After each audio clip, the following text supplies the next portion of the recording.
Будильник Деда Мороза. В далекой северной стране живет старый добрый волшебник Дед Мороз. У него очень важная работа – дарить детям праздник. В новогоднюю ночь он облетает всю землю и под каждой елочкой оставляет чудесные подарки для детей. Дело, конечно, нелегкое, ведь на свете так много девочек и мальчиков, которые ждут новогоднего волшебства. Чтобы набраться сил, Дед Мороз спит до самой зимы. А когда приходит время готовиться к празднику, просыпается от звона своего волшебного будильника. Так происходит каждый год.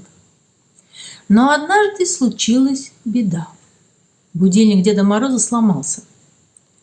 Новый год был уже совсем близко, но будильник так и не зазвенел.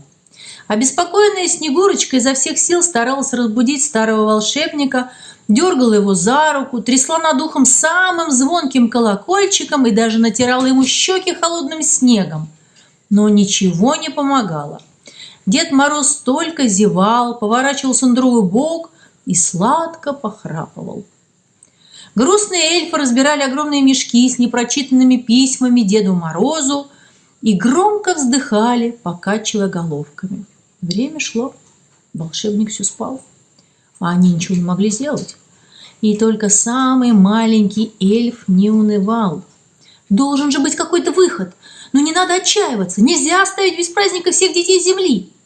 Снегурочка ласково погладила маленького эльфа по рыжим волосам и тихо сказала: «К сожалению, мы не можем все исправить. Дед Мороз спит очень крепко, разбудить его может только волшебный будильник или звонкие детские голоса. Но мы живем так далеко от людей, что даже быстрый ветер не доносит сюда эхо. Мне очень жаль, маленький эльф». Снегурочка вспыхнула и вытерла слезы. Она была очень расстроена. Эльф на секунду задумался, и вдруг его лицо озарила улыбка.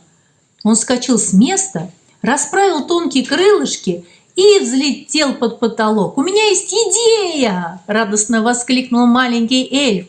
«Я знаю, что делать!» Остальные эльфы удивленно захлопали ресницами. Они не знали, что задумал малыш, и в их глазах засверкали искорки надежды. Маленький эльф спустился к ним, все остальные собрались вокруг.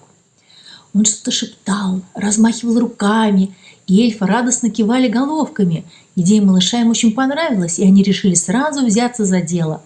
Успокоив Снегурочку, эльфы один за другим вылетели из дома. Каждый из них держал в руках маленький сундучок, который есть у каждого эльфа. Обычно в них хранятся разные сокровища, но на этот раз все сундучки были пусты. Эльфы поднялись над крышей домика и полетели в сторону ближайшего города. Колючий снег летел им в лица, холодный ветер трепал тонкие крылышки, но храбрые эльфы не сдавались. Они неслись изо всех сил, кутаясь в свои кафтанчики и крепко прижимая к груди сундучки. Вскоре они добрались до города. До Нового года оставалось совсем немного, и утренники в детских садах и школах были в самом разгаре. Эльфы собрались в круг, немного о чем-то пошептались и разлетелись в разные стороны. Целый день они носились по улицам, прислушиваясь к звукам города. Они незаметно залетали в открытые форточки нарядных актовых залов, тихонько прятались среди еловых ветвей, ярких игрушек и мерцающих гирлянд. Дети хором звали Деда Мороза. Рассказывали стихи, пели песни, весело смеялись, а эльфы открывали свои волшебные сундучки и собирали эхо звонких детских голосов и спешили дальше. Когда все сундучки были полны, эльфы отправились в обратный путь. Снегурочка ждала их дома. Она очень волновалась, но все-таки надеялась, что у них что-то получится. Вскоре дружная стайка эльфов влетела в дом. Они неслись над землей всю ночь и очень устали, но были ужасно горды собой. Эльфы расставили свои сундучки вокруг кровати спящего Деда Мороза. Он что-то бормотал во сне и сладко посапывал, даже не подозревая, что новогодний праздник оказался под угрозой. Дрожа от нетерпения, эльфы открыли свои волшебные сундучки, и в ту же секунду комната наполнилась звонкими детскими голосами. Из сундучков посыпались стихи, песни, радостные возгласы и задорный смех.